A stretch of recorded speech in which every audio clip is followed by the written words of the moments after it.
All right. Yo. What's going down, folks? We are here live.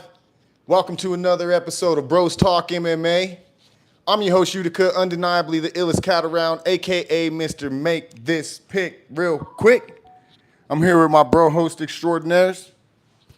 You know what it is. It's Mr. Guaranteed, Mr. Never Miss, Mr. Bag Getter, Mr. Paper Chaser. How's it going tonight? How we doing tonight, Ray? It's Mr. RayBuck. It's Mr. Woo! I'm goddamn great. I'm feeling the energy. That was great. Those are some great intros. We got Fight Bloodline in the fucking chat. Cash Money, Be Ready 303. Let's go. Let's go indeed. We are here to cover this weekend's UFC Noche card, or Noche UFC. It's going to be headlined by a featherweight bout between Diego Lopes going up against John Silva. At the moment, I believe that this is a 14-fight card, even with the major fucking weight miss by Kelvin Gastelum today, but we'll get to that later.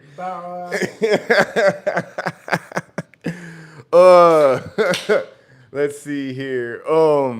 Starting things off in the first matchup of the night in the prelims, we have a welterweight bout. We have Rodrigo Cezinando going up against Donnie Donchenko. We got Cezinando coming in 8-1 overall, making their UFC debut. Currently riding a 6-fight win streak. We got Donchenko coming in, making their UFC debut as well. And they'll be 11-2 overall, and are also on a 6-fight win streak. I'm going to be going with Cezinando in this one by either decision or KO. I'm going to be honest, I don't have much info on either of these two gentlemen. So, really, I'm just going with Cezinando. I believe that they'll have a little bit more of a versatile arsenal. But Donchenko seems to be the favorite. Not really sure what they're going to bring to the table, but I'm going to go with Cezinando. Who we got, gents? I'm taking Donchenko. I feel like he's got the better hand speed, the better room management, range management. I feel like he's got he's gonna be the harder hitter. I'm taking Donchenko for a KO. I believe I took him for. Oh, shit. Donchenko is, in my opinion, a little bit more well-rounded. I think they both have KO power, but I think if it gets to a ground game, that Donchenko can definitely make it happen against. He's definitely going to be the better fighter standing up and on the ground. Exactly. In my opinion. So if he's the better fighter standing up, if he's the better fighter on the ground, then I guess he's the better fighter. So I'm going with the better fighter. Well, we will see, gents. We will see. We will see about that. Moving on, we have a women's bantamweight bout. We have Alice Pereira going up against Montserrat Rendon. Fun fact about Pereira, they are entering now, officially becoming the youngest addition to the UFC roster. So they are literally the youngest fighter on the UFC's roster. They're going to be 19 years old as the day of this fight takes place. So that's just something to note. Like I said, they're making their UFC debut.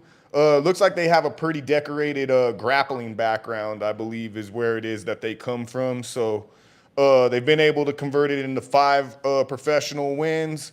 And so, yeah, we got them going up against Monsi. Instead of Montserrat, we got Monsi Rendon coming in. She's going to be 1-1 in the UFC, 6-1 overall, and 4-1 in her last 5. I'm going to be going with Pereira in this one by either decision, sub or decision. I don't know why I put KO there, but either sub or decision. They're going to be significantly younger, like I had mentioned, but they're going to be bigger of the two. And then as long as they can keep things, just basically lead the dance. I don't really know what much to expect for them, but basically this is either a launch pad fight or a fraud check. That's basically what this is. We got Rendon coming in, significantly older by 17 years, smaller and a wrestler, wrestler base, I don't see any real threat with the hands from them. And they're just going to want to get this fight to the ground ASAP. Once again, launch pad fight or a fraud check. But being that Rendon just has nothing to show with the hands, I'm going to go with Pereira on this one. Who we got, y'all? I'm going with Pereira as well. I feel like she's got this. She's coming in better shape. 17 years younger. I mean, I feel like this is kind of a layup fight for her. Just kind of getting her into the mix. I mean, Rendon's not a walk off. She's not a walkover. I feel like she's a little bit scrappy of a fighter and a good first fight for somebody like Pereira. But I feel like ultimately, gas tank wise, as long as she doesn't blow her wad within the first couple rounds, getting excited, I feel like she has a pretty good chance of finishing this on standing up or even on the ground. What do you got, Ray? I also kind of agree with that. I don't think she's gonna finish. This is a ladies' fight. I'm sorry. I hate when you say that. Every time you say that, they end up finishing. It's been like a taboo.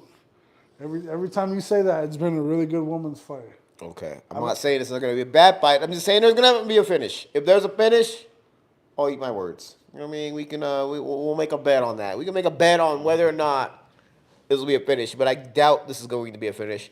Randon is a dog. Alex Perez coming in brand new. You know what I mean? Under some bright lights.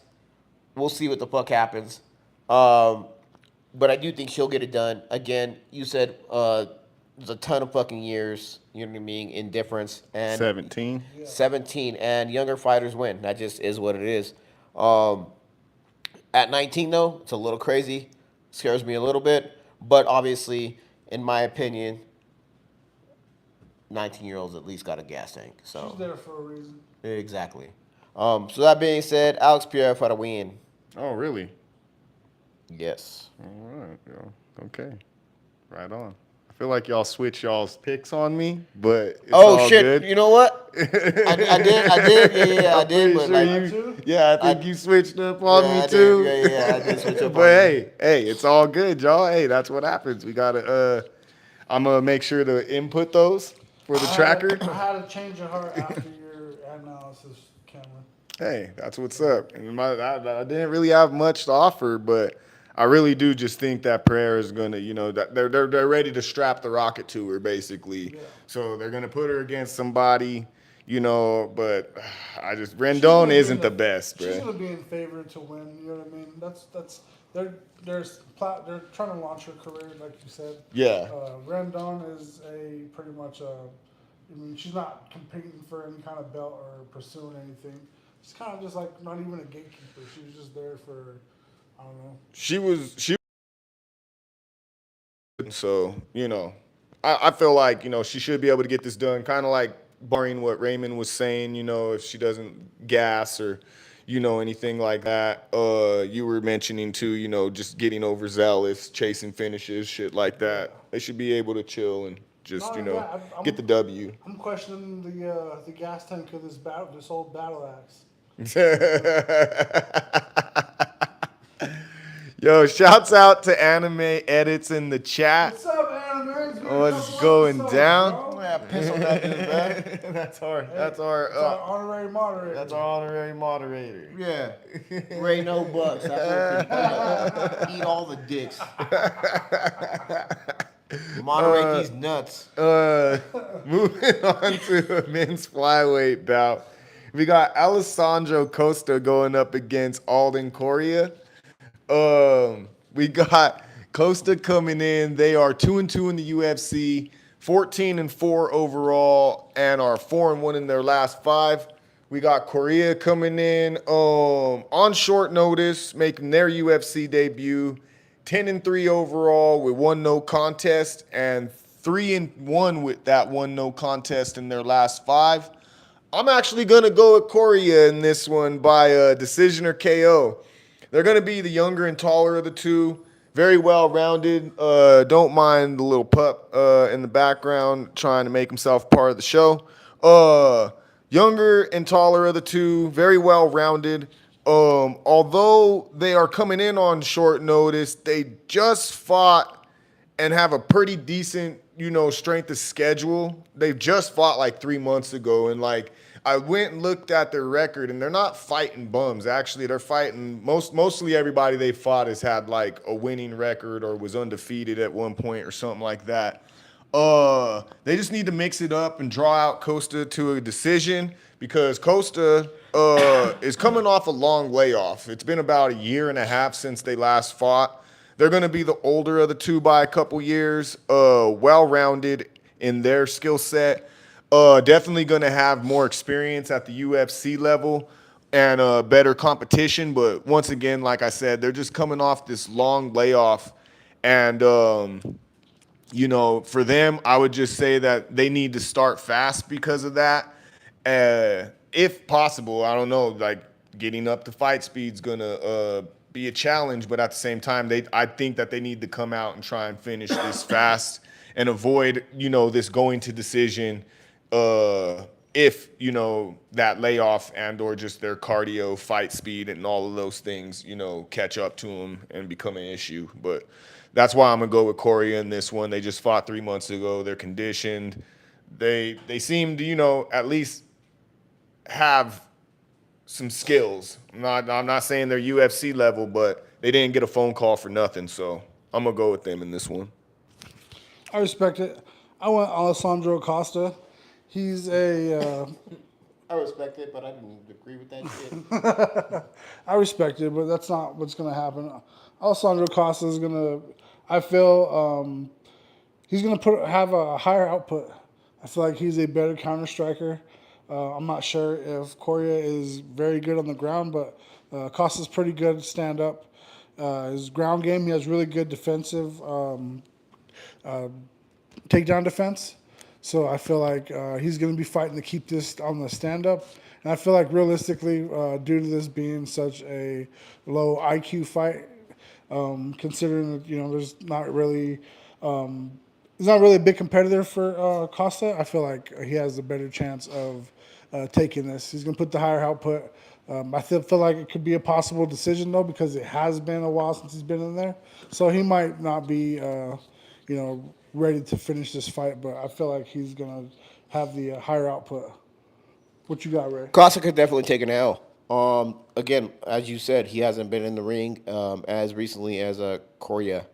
But that being said, I still think he does have the higher fight IQ out of the two, Absolutely. even though this is a low fight IQ fight.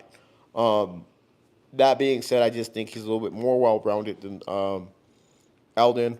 I think he has a little bit more experience. And that goes a long way for me, in my opinion. So I got to go Costa for the win. Nice breakdown, Ray. Quick, concise, and to the fucking point, my dog. Yes, indeed. We got Fight Bloodline coming in. I want to say Costa by decision. I'm not sure if this is Be Ready or Cash. I'm gonna say this is Cash. I think it's Cash. On the Fight Bloodline page. Cash Money, my account now. Oh, who's the big winner, though? On my account now. The big winner Okay, was cool. Be Ready, right? Yeah, Be Ready. Shouts out to them. Yeah. They fucking put the smackdown on the fucking tracker for UFC Paris. They came through on that one. So smacked everyone up. Tracker. Yeah, it was like 10-3. I think they win on the card. So shit, Something salute nasty to y'all, work. bruh. That's a great way to make a splash and get your name known, and hopefully that ups your subscribers.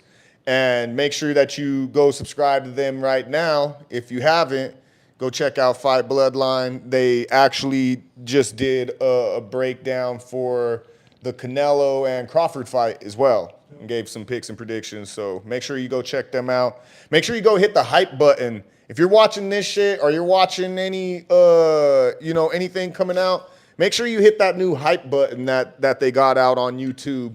The fuck is that? It's this new thing that, if you press it, you help, like, it helps spread the video out, So it's like another way to get your channel out into the algorithm. You'll see it. I don't know if it's on here right now. Yeah, see, I don't have it available right now, but maybe when this video premieres after it processes after the live. you can hit the hype button. So, just another way to help out small channels. So make sure that you do that. But yeah, moving on to a middleweight bout on the prelims. We got Zach Reese going up against Cedricus Dumas. We got Reese coming in 3-2 in the UFC, 9-2 overall, and 3-2 in their last 5. We got Dumas coming in 3-3 in the UFC, 10-3 overall, and 3-2 in their last 5. I'm gonna be going with Reese in this one by either KO or sub. They're gonna be the slightly older of the two by a year, taller, well-rounded in their skill set. I would suggest in this one they definitely mix it up, and take the center of the cage, be the aggressor. They should have the edge in the grappling, and I would probably say even like power in terms of stand-up game in their hands. But they just need to be measured, not chase a finish, just get the W in this one. Dumas is going to be slightly younger, longer reach, well-rounded, but they may want to keep this one standing primarily if they can. Possibly may have the better striking of the two, but they're going to need to stay measured and just get the W as well. They got a lot of outside bullshit that they put themselves, through outside of the cage and stuff. So that's either going to be their main motivation or ultimately their demise. And I would say probably they're fighting for their job on this one. So even getting the win, they may need to get it in a little bit more spectacular fashion rather than just a decision, unless it's like a fight of the night scenario, because the UFC ain't hurting for fighters right now, and They can get Martin Buday. yeah, exactly. There you go. So yeah, I'm gonna be going with Reese in this one. Who you got, guys? I'm taking Reese as well. I feel like Cedricus Dumas is his own worst enemy. He he's a spectacular talent, but he never really goes in there with his head really clear and focused in, because I feel like everything just comes real easy for him, possibly. But I don't feel like he's like really keyed in on a whole lot of his fights, and he's got a lot of outside BS going on. Because he's the harder hitter of these two guys for sure. But I feel like Zach Reese has the more polished boxing, better on the ground, better counter striking, better takedown defense. But he's not going to want to stand there in front of Cedricus and exchange, and thinking he's going to get the better of that exchange. He's going to need to do a lot of movement, use a lot of his footwork to keep his head in a good place, and keep his head on a swivel and keep his shoulders squared, because Cedricus is going to be coming for the knockout, and he's a really good kickboxer. What you got, Ray? This is a problem. Cedricus Dumas, he has all these outside fucking problems that are going to keep him away from being focused on this fight. And this fight is a talent versus work. Zach Reese puts in the work. Cedricus Dumas is talented. Cedricus Dumas could be one of the greatest fighters we ever watched if he was dialed in. He could potentially knock out Zach Reese. Potentially, he could knock out He could be Zach a Reese. title contender if he was dialed in. You've got to be fucking dialed in. There's no shortcuts. There's no, oh, well, I'm dealing with this bullshit and whatever. You have to be absolutely dialed in at this level. And Cedricus Dumas, to his credit, has so much talent that he's able to even get to a fight card, get Absolutely. to main cards. You know what I mean? Like, He doesn't even have to have a full focus to get himself there. Exactly. But you do have to have a full focus to win, I feel. exactly. And so it's hard for me to pick him over a Zach Reese that I know is putting in the work every single day, getting there, grinding. You know what I mean? No days off. You know what I mean? This is what I'm trying to do. And Cedricus Dumas, unfortunately, is, you know what I mean, out there burglarizing houses and whatever, allegedly. But is what it is. I've got to go with Zach Reese on this one. Yeah, I don't know, exactly like what the circumstances dictate Burglary. to get homeboy into the situations he's into, but I just know that they're not fucking favorable to building a sustainable, long-standing MMA career. That's all I know. So, my best to Dumas and stuff. And like I said, I'm sure he needs to just use all this as motivation so that he can keep his job at this point. That's really what is on the line here. And he's one of the most talented people in the UFC, in my opinion, dude. Like he could be a contender. He could absolutely be a contender, a number one contender. The problem is you've got to be dialed in on a super. He has a lack of discipline. Exactly, and that's the problem. He has all the talent in the world. You know what I mean? I'd compare him to a T.O. You know what I mean? Or if we were gonna go to football, or a Carmelo Anthony. We're gonna talk about fucking basketball. Well, fuck that dude too. Anyway, moving on. I don't know what just happened, but I was just making sure I got the next fight ready. So I'm going to just roll on through with that. Next fight on the prelims, we got a flyweight bout between Jesus Aguilar going up against Luis Garul. We got Aguilar coming in 3-2 in the UFC, 11-3 overall, and 3-2 in their last 5. We got Garul coming in 0-1 in the UFC, 10-1 overall, and 4-1 in their last 5.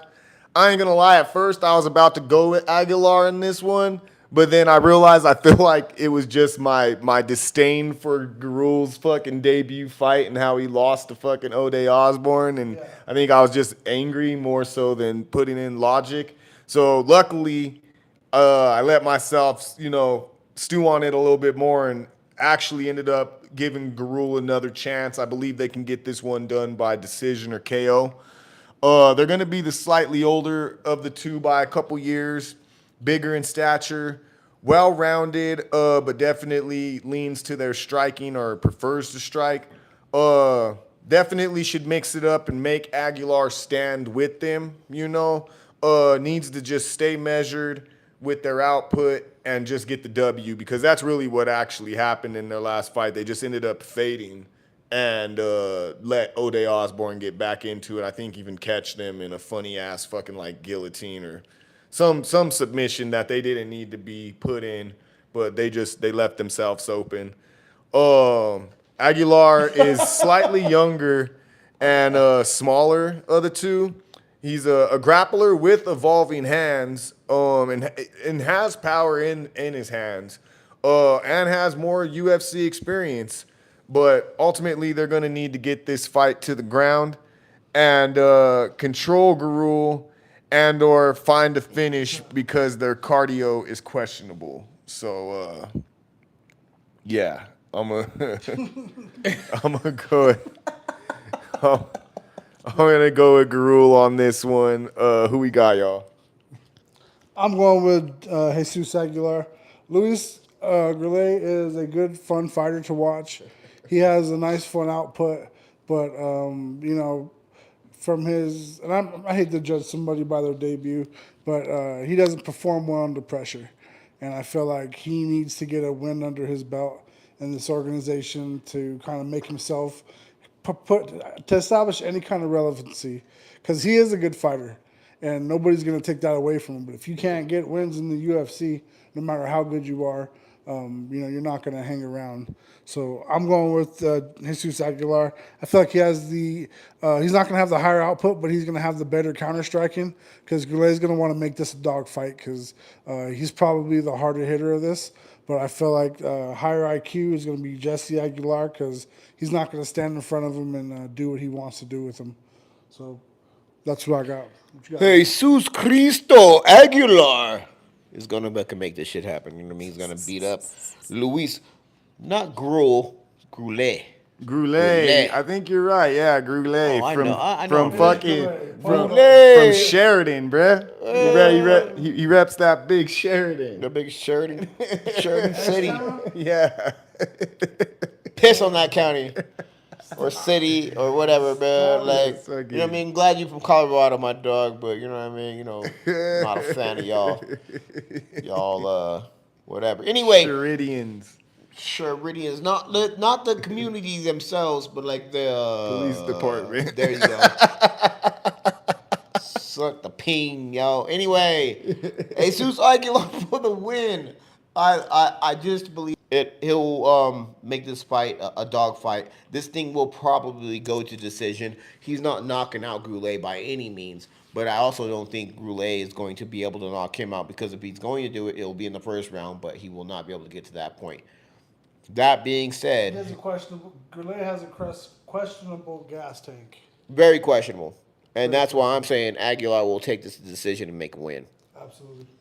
Boom, boom. All right. We will see. Woo! We will see again. Moving on to a battle of two ladies that Weili Zhang beat the shit out of in, I think, her last two fights. I believe that these are her last two opponents that she's had to face, and so now they're squaring off against each other. True statements. And apparently they got beat so bad that being former title challengers, they still got buried in the prelims. That's pretty fucking crazy. Ass whooping hand. Like, It jeez happened. Louise, bruh. That's the Wei Li effect right there. But anyways, If you ain't cute and you can't fight, it's bad news. so so moving on to this women's bout in the strawweight division, we have Tatiana Suarez going up against Amanda Lemos. We got Suarez coming in 7-1 in the UFC, 15-4 with one draw overall, and 3-2 in their last 5 bouts. I'm gonna be going with Lemos in this one by either KO or decision. They're gonna be older of the two by 4 years, slightly smaller. A power striker, but in this bout, I just think they need to be measured, use distance, and just make Suarez stand with them as long as possible. They cannot be the aggressor, though. They're going to have to be more of a tactician, more of a counter, striker, and really just, be very, highly focused on stuff in the takedown. Which I know that can minimize your output, but it can also start to wear on Suarez to then help you start opening up your stand-up offense. Anyways, though, they can't be the aggressor and find themselves overswinging into a takedown because then, they're just going to tend to fail or fade if this fight becomes a grappling match. So they just need to avoid that at all costs. The two bigger in stature, a wrestler that, in my opinion, just needs to start fast, get control of Lemos, get him to the ground, and just like I said, they can't find themselves getting their takedowns stuffed, and or just getting in long-standing exchanges with Lemos, because that'll be bad. That'll be bad news. So yeah, I'm gonna go with Lemos in this one. I just think that they should be able to put punishment on Suarez when they're trying to go to the ground, and or can just keep this on the feet and then just start busting their ass as the fight goes on. I just think Lemos is somewhat like Wei Li, not like Wei Li, but in terms of Suarez, this is almost like facing the same person, just with less of a grappling prowess. But I still got Lemos for the win. I'm taking Amanda Lemos. I feel like she has the better chance of the stand-up. She has really good ground and pound. I mean, this is the dude that freaking Jessica Andrade was trying to be when she was coming up. This is And the I dude. feel like- The dude. You heard me, guy. This little lesbian fella's won me money, and I feel like she's going to be pulling through for me again. I don't feel like Tatiana Suarez knows what's coming for her, because this dude means business. Bro, that's What you a got, Ray? wild breakdown. This dude is good. You really make it happen for me. It's just my interpretation. Wow, bro. I'm telling you, when Jessica Andrade was a kid, this is the dude she was trying to be like. Okay. Who you got? Give me a second. I'm trying to figure out how I'm not gonna get demonetized. Tatiana Suarez is going to beat Lemos. We're just gonna call her Lemos.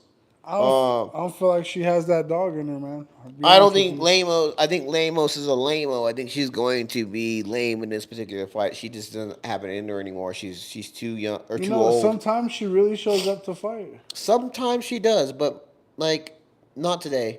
And Tatiana Suarez, I think she learned a lot from that Whaley fight. She got her little ass whooped. I get it. You know what I mean? It was quick. It was fast. It was like not. You know what I mean? It was not pretty, but I think she learned a lot from it, and I think she's going to be up and coming. And I think she's somebody that the UFC wants to see proceed. You think she has an extensive career ahead of her? I do. I really do. Because the strawweight spot is just like there's not a lot there. We Yeah, look, there's definitely a need for some talent. they need a lot of talent there. But explain to me, how many 115-pound women have you ever met that wanted to fucking beat each other in the face? Not each other. Or Maybe. anyone? Yeah, there's. I mean, those are some really small fighters. You know, men and women. You know what I mean? 115, 120 pounds. Sure, but like a 115-pound woman generally does not want to punch anyone in the face. No. So all these really good. I'm gonna say good and mediocre fighters. A lot of the fighters of these good women fighters, come out of Brazil. Like they come Yeah. from these really places where their culture is real high on jiu-jitsu and kickboxing. So I Yeah. figure like it's more of the culture because there's a lot of good Brazilian fighters that are women. I mean, I should take that in a note. Brazilian fucking women want to beat the shit out of you. Anyway, that being said, Tatiana Suarez for the win. Tatiana, I think, is just going to be the younger fighter, going to be the better fighter. I'm going to say more well-rounded because Amanda Lemos has been under the lights a little bit longer than Suarez has, but I do expect Tatiana Suarez to win this particular bout. For sure. I appreciate y'all.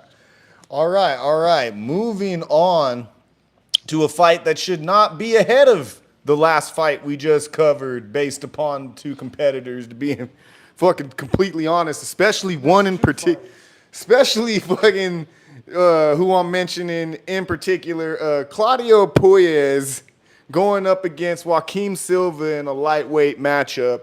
We got Puelles coming in 5-3 in the UFC.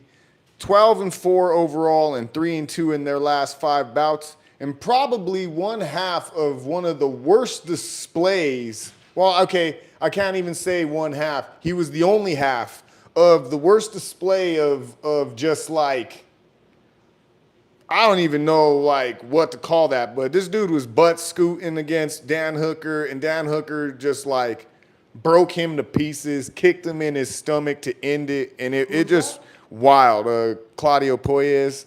It was just bad. It just looked bad.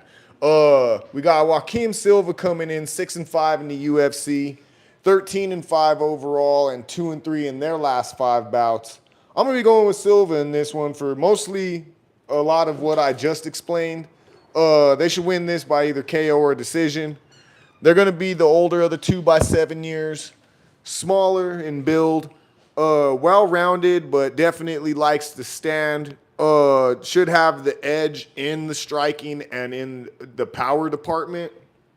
They're a muscly dude though, so they need to be measured and try and just keep this fight on the feet, just as a method of the path of least resistance. And should just avoid grappling at all costs with Puelles, not because they can't grapple, but because that's truly Puelles' that's their base. So I assume they should have an edge in that department. Puelles is going to be younger and bigger of the two, grappler, like I said, and should have the edge most likely. But they're going to have to get this fight close and get Silva up against the cage, take him down, and avoid long standing exchanges for them to get this one done. But I just don't see it happening. I see Silva being able to stuff takedowns and then just start, piecing up Puelles, who, unless they've shored up their hand game, I just don't see, them having much of a route to victory outside of just getting things done really fast with the grappling and, either that way or like controlling Silva throughout 3 rounds, which I just can't see it. So I'm going with Silva in this one. I'm going with Silva as well. I feel like Claudio is going to put his ass to the mat again and welcome Silva down to the mat. I don't think Silva's that type of fighter. I feel like he's a stand-up and wants to get his damage in. I feel like if he has to go to the ground, that's what he's going to do. But I hope he doesn't, come scooting across the mat looking for something, because that's not what UFC is. If that's the case, go fucking roll around with Mikey Musumeci, you know what I mean? It's nothing for this is mixed martial arts. But I think Joaquin Silva is going to be the dog-ear fighter. And I feel like even if Claudio was trying to get this dude to the ground, what he's going to have to go through to get to that point is what's going to be his demise, because I don't think he's prepared to take somebody down. I think he's just prepared to finish somebody that's willing to come down to the ground with him. So I think that's where I stand with him. Joaquin Silva for the win. Absolutely. RayBuck just said it first, or I guess third, but whatever. What I'm saying now is it's definitely gonna fucking happen. Who else does not have the dog in him? I'm gonna just say it that way. He doesn't have the dog in him to fucking win, and Silva does. Yeah. Nah, real shit. He definitely closes the refrigerator with his head. I'm telling you, if y'all, I guarantee there's a list somewhere, or at least, somebody who will agree with me right now that Claudio Puelles or Puelles or however his name is said versus Dan Hooker. Puelles literally, like, that was top 10 worst fucking displays ever. He just looked. Was it leg kicks he was avoiding? Nah, he was just like he was getting his ass beat, and the only form of offense he had was grappling, and he couldn't get it. So literally, he just kept going, getting his takedown stuffed, fucking basically, rolling onto his back for guard, like inviting Dan Hooker, and Dan Hooker's like, get up, like, and it was just like pathetic. It's just like, get up, and then homeboy gets back up to his feet. And then fucking something happens and he rolls back down to his fucking back. That tells me, body language-wise, that he doesn't like the pain game. No. He doesn't like getting hit.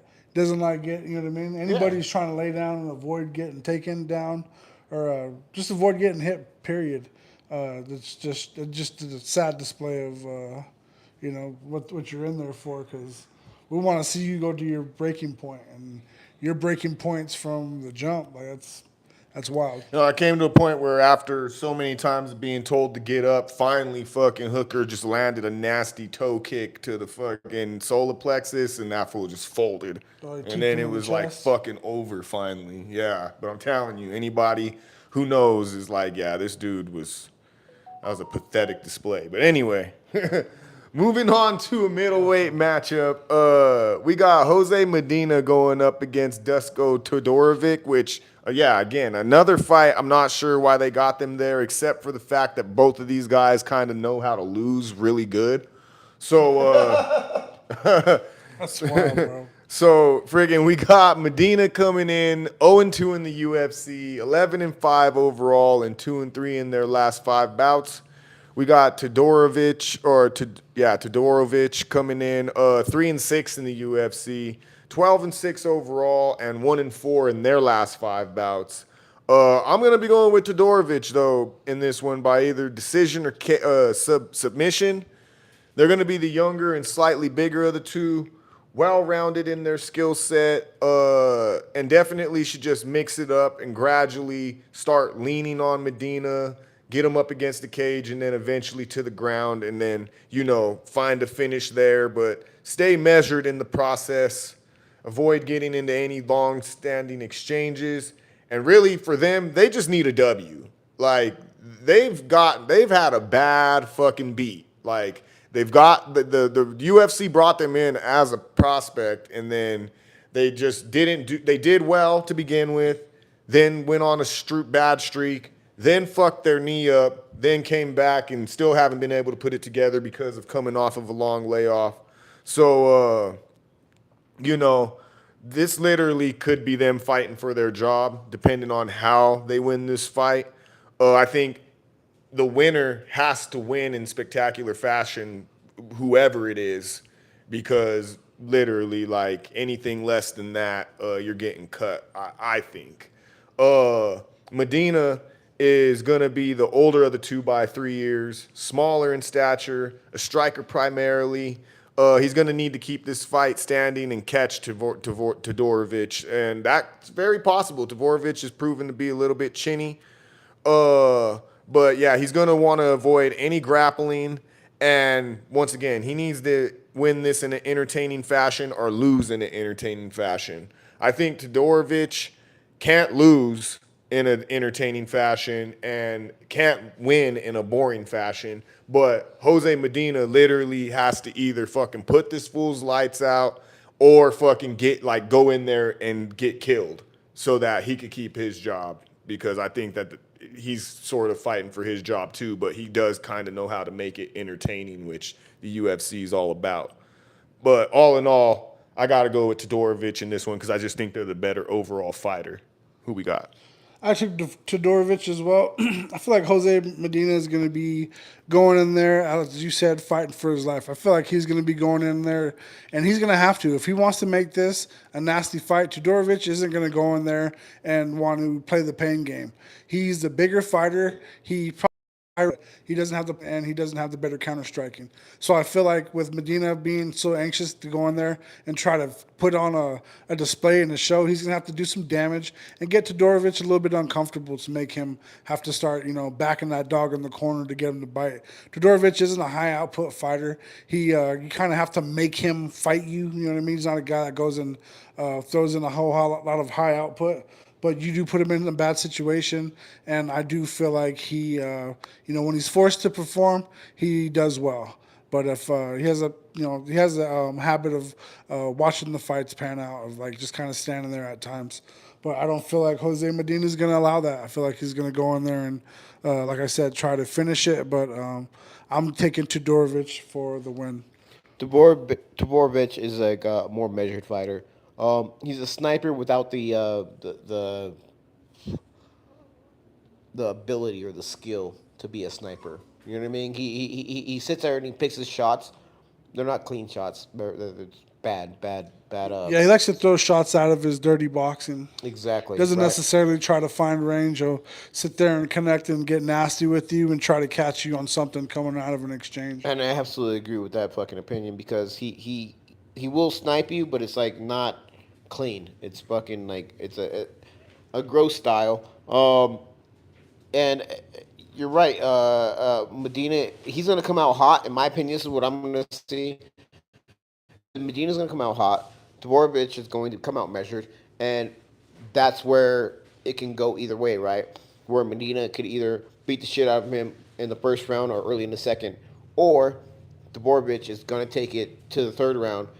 And possibly, if it goes to the third round, I'm worried for Todorovic because I'm really not. He's a big guy. He just takes a lot of more oxygen. He's one of those guys who will wrestle with you.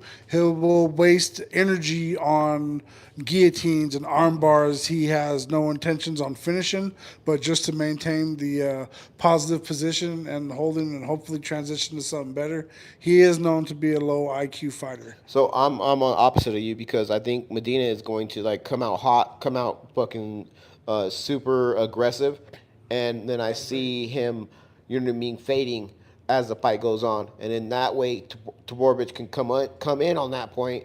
You know what I mean? Even though he is, like you said, a low IQ fighter, and I believe in that, but I think he does have a little bit more energy management in his stable. So that being said, I think Todorovic wins. Excellent breakdown.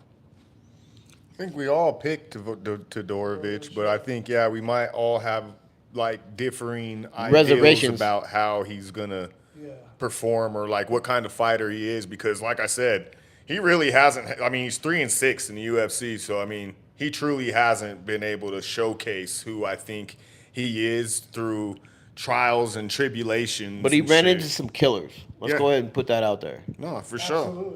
For sure. So I think once again, it's just like neither of these two, I'm gonna be honest, can afford a decision victory.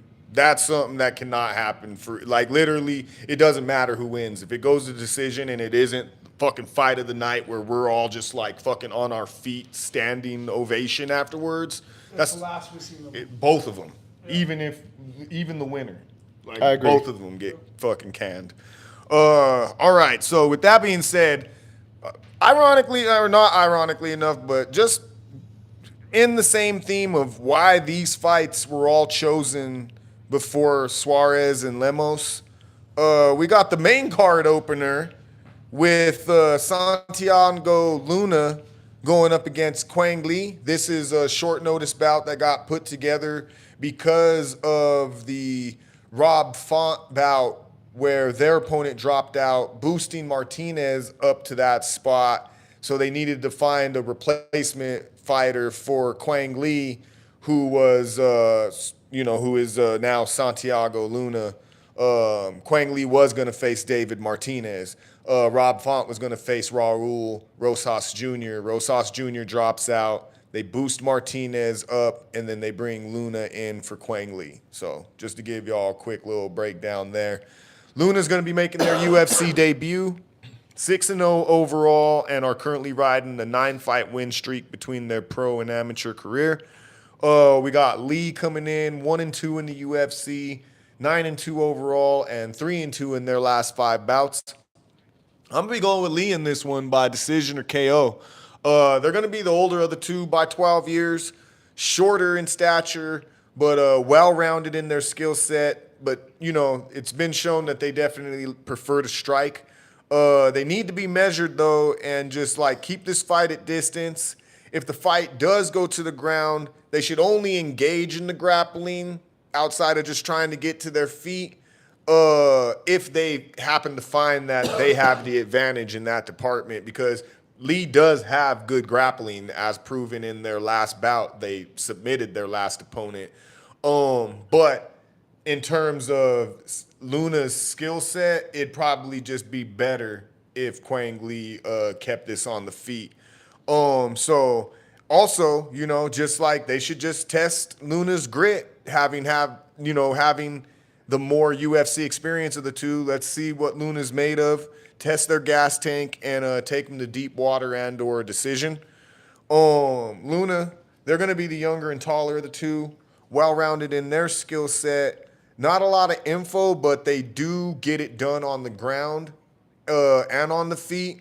So, like I said, it appears that, grappling is definitely a strong suit of theirs, so Lee should just keep this on the feet for their best route of victory. Luna, on the other hand, should definitely mix it up, but then try to get this to the ground and, impose their selves there if they find that they have the advantage. One thing to note, like I said, they're coming in on short notice, and they're actually moving down in weight after having fought at featherweight in their last 2 fights. They've definitely had time at 135, but just in their last 2 fights, they happen to have been fighting up a weight class. So for them, they may want to just start fast, get Lee to the ground, unless they find that they have an advantage on the feet, and then just get it done wherever you can, get the W in your debut. But I just don't see that happening. I think Lee's going to be the more experienced of the two and just get it done with that more, just having had that experience in the cage more so than Luna. I'm taking Santiago Luna. I feel like Quang Lee is going to be coming into this fight with some confidence. He's going to come and stand and push the pace in the center of that octagon. And I feel like Santiago Luna's hands are going to go, what would you say? They're going to go overlooked. He's going to get a lot better looks and chances early on in the fight because Quang's going to be trying to make it a dogfight at the center of that octagon. I feel like Luna has the better boxing, and I feel like he's going to have the better counter-striking. So I feel like if he has good energy management, he'll be able to pull himself forward in the second round. I feel like he's going to be dialing in the first one. Does have less experience, and Quang's going to be looking to finish this in the earlier rounds. But I don't think he's going to be getting the better of the exchange of the boxing. And I feel like later in the round, it's going to wear on Quang. And some of these Asian fighters are really good high output, but not very good. Not very good finish through the third round, trying with the same energy. So I feel like the benefit to Luna is his boxing, and that's what's going to get him through. What you got, Ray? Fucking great fucking breakdown, I gotta say. Cause I feel the same way about the Asian fucking fighters, but I'm going with Quang Lee. I just think he has been in the shit. You know what I mean? And he is proven as a fighter at this point. But I do understand exactly what you just said, where you know what I mean. A boxer might take him to deep water. You know what I mean, and just piece him up. You know what I mean, from the outside and let him know what the fuck is real. And that being said, it's rough for me to pick this, but I think Quang Lee is a little bit more of a well-rounded MMA fighter. So we've got to Absolutely, talk about definitely that. has more experience. We've got to talk about that. Whether it's a boxer, you know what I mean. Obviously, Luna's not a boxer; he's an MMA fighter as well. But he is the better striker for sure. Those Mexican boxers, man. I feel like, in my opinion, the those fighters that come out of Mexico have the best boxing. Absolutely. The tightest, most crisp. Second to Ilya Taporia, of course. I feel like he has the best boxing in UFC right now.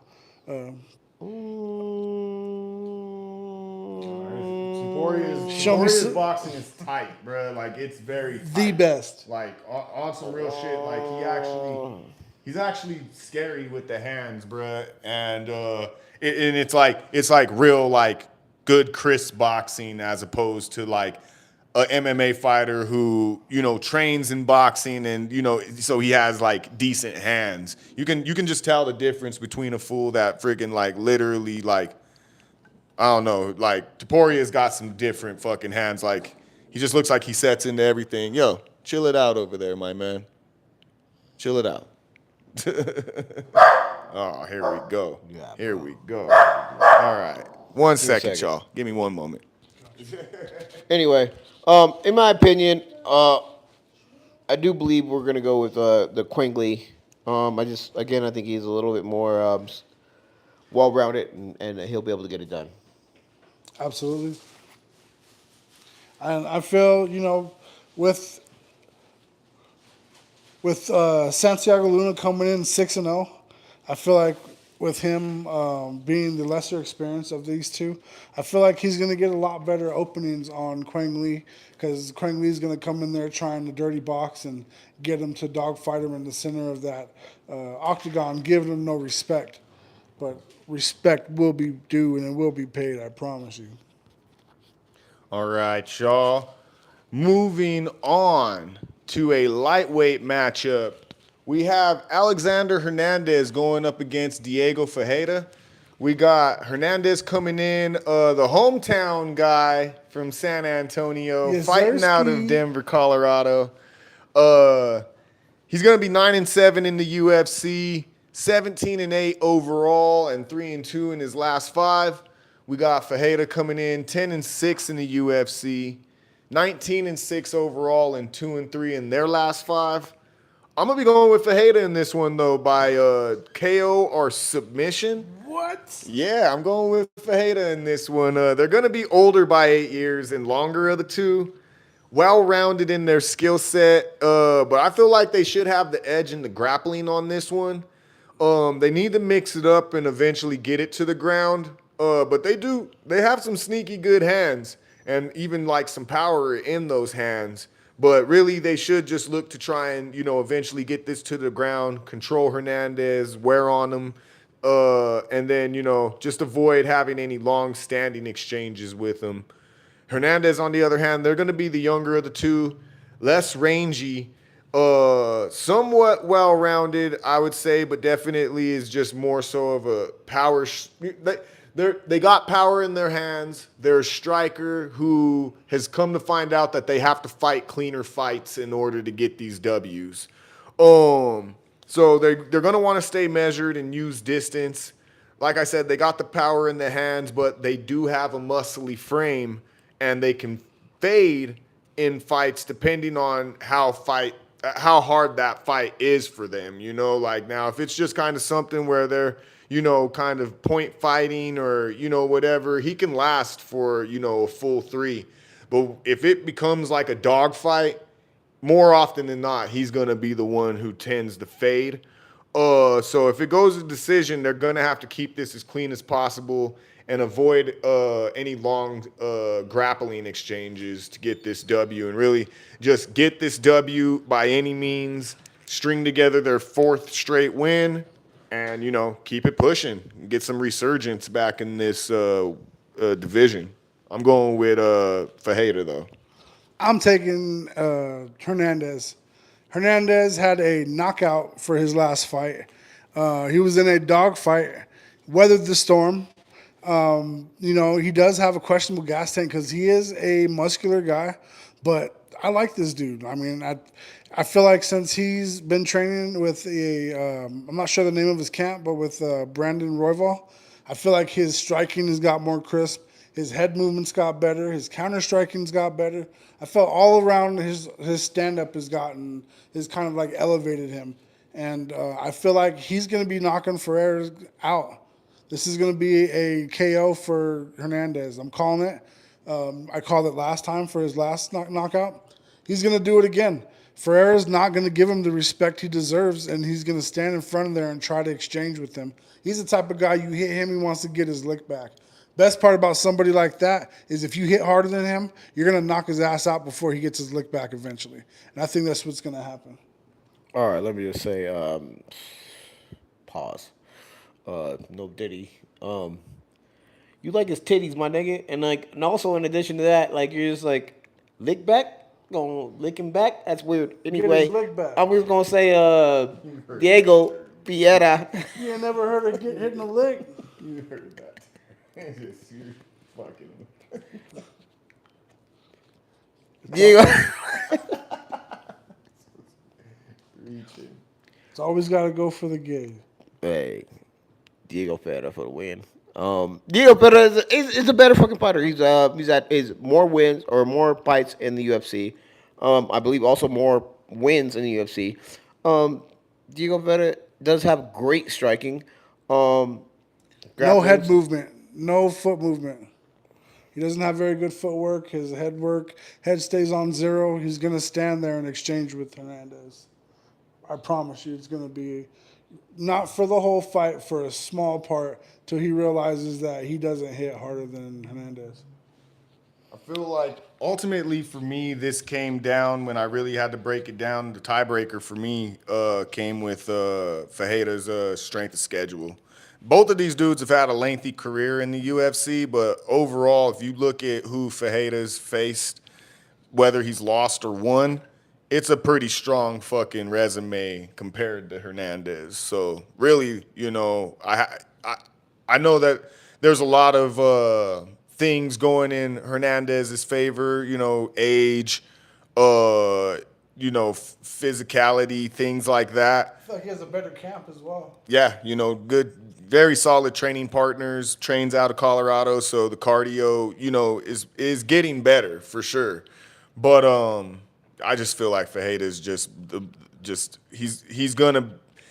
he's more likely to finish this fight, in my opinion, than That's Hernandez. a lot like fucking Carlos Pratis. Like the way he fights, like how he gets shit done. He's like, I don't think so. Nah, I don't give a shit if you think so. You know what I mean? I'm telling you what it is.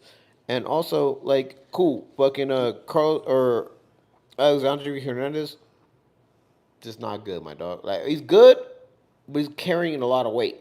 He's carrying a lot of muscle, and that shit's going to tire him out. He's not able to get into that fucking deep second and all the way into the third round. That shit's gonna hurt him. That's why Diego Ferreira is gonna win. Shout outs to Juan Lorenzo in the chat. He said Diego is too old and Hernandez is on a streak. Free money. Free Fucking money. Thank you. Shout out Cash Money in the chat. Some money. Shouts out Fight Bloodline in the chat. What's up, loose Shouts ass? out Anime Edits in the chat. You know, shout out to everybody tuned in.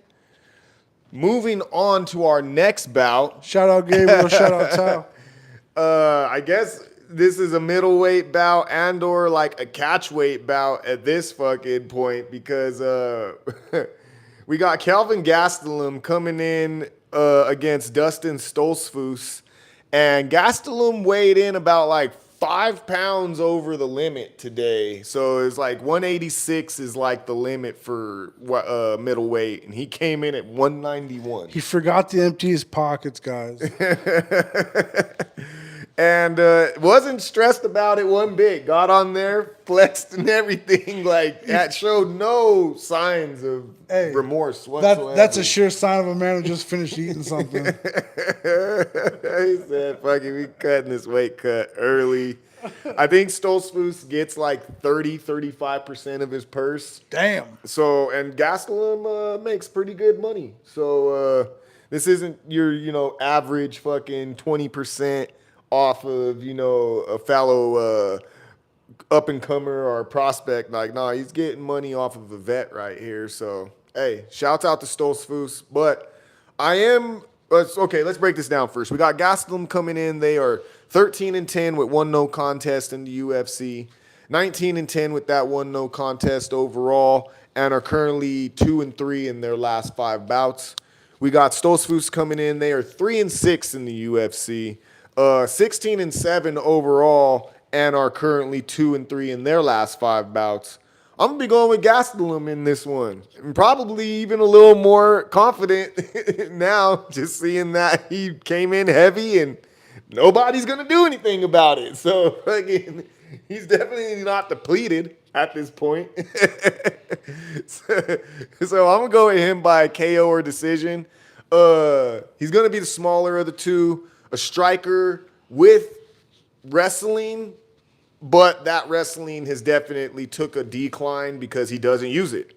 So he needs to be the aggressor in this one, try and stay as measured as he can with the output, and, just avoid over-swinging himself into takedowns and or, gassing himself out, chasing a finish potentially. Cardio is going to be a factor, but, Yeah. he is on a 3-month turnaround, so I'm not really sure how you come in overweight after you just fucking fought, but somehow, some way. So I wanted to say he would be better conditioned because of that 3-month turnaround, but as things state today, that's not quite the case. But like I said, he's not coming in depleted either, so. He's like, I thought y'all said November. I think he just needs to avoid grappling if possible against Stoltzfus, and I truly do believe he's the better fighter, especially in the striking realm. But he just does a lot of funny shit to where you can't fucking quite depend on him.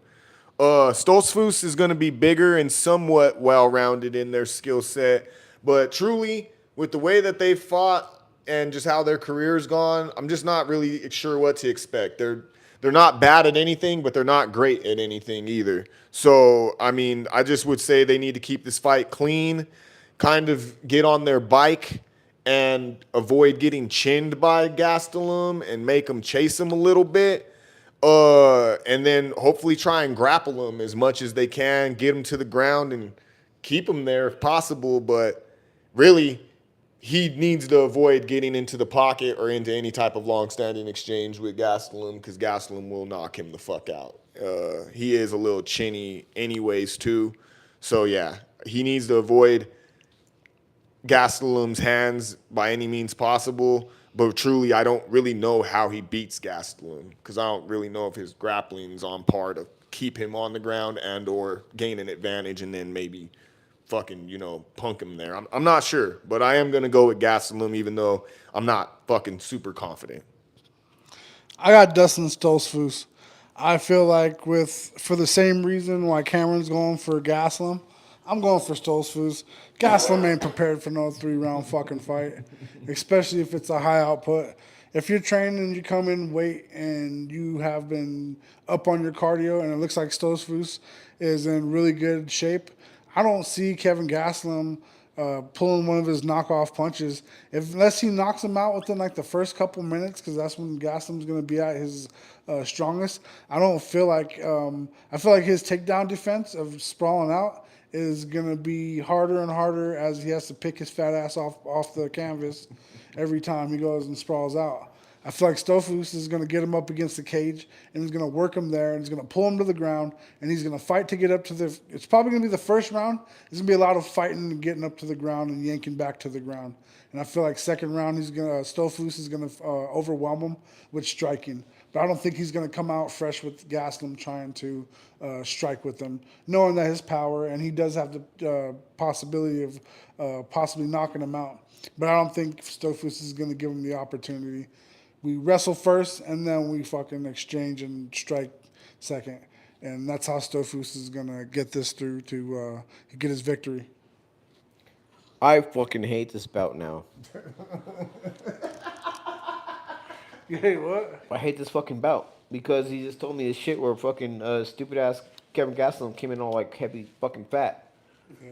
But because I'm Stosfus, I'm with you. I'm with you. That's Jared. better. That's better for us. Promise you. It's not though. It is. No, it's fucking not, my dog. Why? Why is that? Have you wrestled in your life? Absolutely. Okay, so you know how you feel depleted, and then like somebody came in 10 pounds heavier than you. I don't think it's going to be that much of an advantage as you think. There's a big advantage to eating right and keeping your weight down and not having. And you don't even know if Stofus had to drop weight for this. He could have maintained weight, and he's coming in just as strong as he's ever been. You hope, right? Because in actuality, if you're perfected at your craft and you're serious about what you do, you keep your body weight. You know what I mean? Maybe a couple pounds over. So when it comes time to go and do in your camp, you could go as full blast as you want. You don't have to worry about knocking off too much weight and cutting off, like getting power, getting the power that's going to get you through to winning the fight. I feel like whenever you're at a good weight and you're going in there and training and you can give it your all without having to worry about being too under or too overweight, it's a big advantage as opposed to somebody like Gastelum to where he doesn't even know how the fuck he's going to feel in the third round. Wow. You know what I mean? He knows he's going to feel hungry, and that's it. I'm going to tell you how I'm going to feel. This fucking heavy motherfucker I'm trying to fucking like wrestle down to the ground is going to suck. Because it's going to be 10 more pounds that I'm not expecting. You know what I mean? And he still has the same amount of like ability to fucking like turn, you know what I mean? With his body weight that I have. You know what I mean? He has the same strength. That's the beautiful thing about jiu-jitsu is you don't have to be big to control or take over the guy that you're dealing with. You just have to be more skilled in what you're doing, right? But jiu-jitsu is very similar to fucking wrestling. And wrestling, like, it needs to be the same body weight because we're doing the same shit to each other. This is an MMA match. I understand that. This is what I'm going to say. Is friggin' Gastelum doesn't want to wrestle. First off, he doesn't like doing it. He likes knocking fools the fuck out. Right. But then also, he literally doesn't have the conditioning for it. I think he purposely has stopped wrestling because he doesn't fucking like the wear and like the gas tank fucking it depletes his gas tank too much, I think. So I truly believe that he's not gonna want to wrestle with Stosfus at all, but I truly believe Stosfus' only route to victory is to get this fool to grapple with him, because if he tries to go hands with him straight up, Gastelum's gonna fucking crack him. So I'm definitely gonna tell you guys I'm going with Stosfus. I guess like we went around the bend, but Stosfus is my win. Good pick.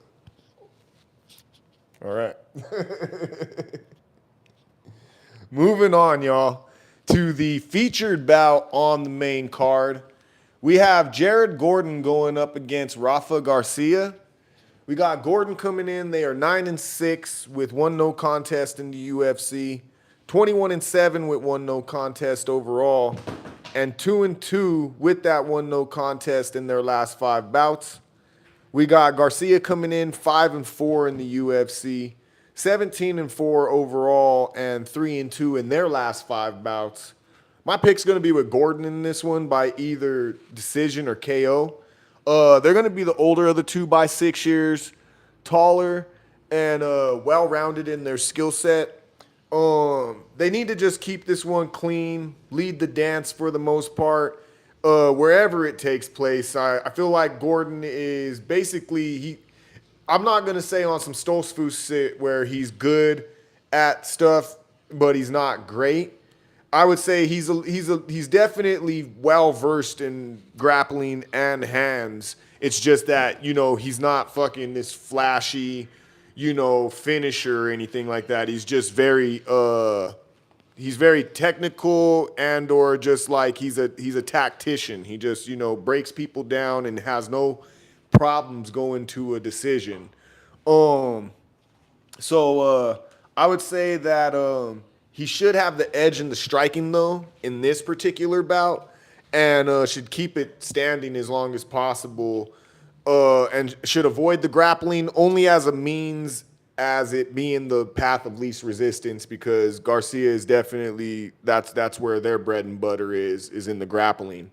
Garcia is going to be the younger of the two, shorter in stature, but longer, so he'll have a reach advantage. But like I said, he's primarily a grappler. Probably is going to need to start fast and get this fight to the ground ASAP. I'm not sure if they have the edge there because, like I said, Gordon is proficient in his grappling. I just don't think that he necessarily should do that. I think he has the edge in the striking. But if this were to go to the ground, that's where it could get dangerous and where Rafa Garcia, that's where their skill set's at. So I would say that that's their route to victory, and they need to avoid long-standing exchanges with Gordon and or getting led around the cage, with Gordon just getting on their bike and dipping in and out on them. So I'm going to be going with Gordon in this one, though, for the win by decision. I'm taking Jared Gordon as well. I feel like he has more experience, more routes to victory. I feel like he's got a better chance. He has a better chin. I feel like Garcia, like you said, wants to go to the ground. But Garcia's going to have to put some work in to go to the ground because Gordon's going to be fighting to stand up. And though he's not scared to go to the ground, but Gordon likes to stand up and he likes to bang. He likes to make it dirty. And I feel like Rafa Garcia is going to be trying to avoid that whole situation. And he's going to be trying to get it to the ground. So it's going to be a battle of whoever's going to be exerting their dominance of what they're trying to get done out there. But I think Aaron Gordon is going to be putting his gloves on him the whole time while he's trying to get in and level Chang and get to Gordon's legs. Who you got, Ray? Obviously, I'm fucking allergic to your fucking shitty picks. So that being said, Rafa Garcia for the win. You're fucking tripping, but go ahead. You know what I mean? Yeah, shitty picks. My man's lit up in green in the tracker. We're gonna bring up Cam. Okay, good job, Cam. I'm just saying. You know what I mean? Go ahead. Flex. Anytime it's all good. We covered this last episode. We know what it is. Anytime I'm looking for Cam on the tracker, I don't even got to do this to look for it. You know what I mean? It's just lit up. You know what it is? Green money team. Number 6, baby. Yeah. Number 6. Yeah. Number 1 in your heart, Ray. You right. Yeah, we did. We got our people that were doing the buy copy shit, right? We already did that, right? Mm-hmm. Yeah. Okay, good. Okay, anyway. Let's hear some more of your shitty picks. Ooh. All right, then. I would love to explain to you exactly what I'm about to fucking do. Because we're talking about the Garcia Gordon pick, right? Yes, sir. Yes. Rafa Garcia is going to beat the shit out of fucking Jaron Gordon because I said that shit. What the fuck? The fuck is going on? Go ahead. He's gonna beat the fuck out of him. I don't know about the gas tanks on either one of them because they're both kind of fucking iffy. I feel like Garcia has a decent gas tank because he's a grappler. Yeah, but it's still not good. Bruh, Jared Gordon. Jared Gordon has 11 decision victories on his belt and has only lost by decision twice in his entire career. Porn star Just want stamina. to put that out there. All right, I'm done. Give you some If you facts. tuck your fucking pussy, I don't give a fuck about that shit. I'm saying though, like Rob Garcia might be able to make shit happen. He's going to. No, I'm good. Got it. Go ahead. All right. Moving on to the co-main event, y'all. Yes, sir. We got Rob Font going up against David Martinez, who has been training this entire time, but I guess you could say is a short notice replacement because Rob Font was supposed to face Raul Rojas Jr. So Martinez was going to face Quang Lee, but is now moving up in competition. I think this is a huge leap in competition considering he was about to face Quang Lee. Hey, Rojas is lucky because Rob Font was going to mess his face up. Oh, yeah. Rojas Jr. was about to get humbled for sure. Rob Font was about to fucking make him look crazy. He was going to mess his face up. No pun intended. Yeah, no, for sure, for sure. And I think that just more of the same is about to happen here. We got Rob Font going up against David Martinez. We got Rob Font 12-7 in the UFC, 22-8 overall, and 3-2 in their last 5 bouts. We got David Martinez coming in 1-0 in the UFC, 12-1 overall, and they're currently riding an 8-fight win streak. Going to be the older of the two by 9 years, slightly taller, with a very nice reach advantage on their side. They're striker primarily, though, with a great jab in their arsenal, and have proven now to be this prospect humbler. That's kind of what they've been doing in like their past 2 fights now, and we're on their way to do it again. They got a somewhat proven prospect in Rojas Jr. He drops out. Now he gets David Martinez, who's more on the up-and-coming, side of things.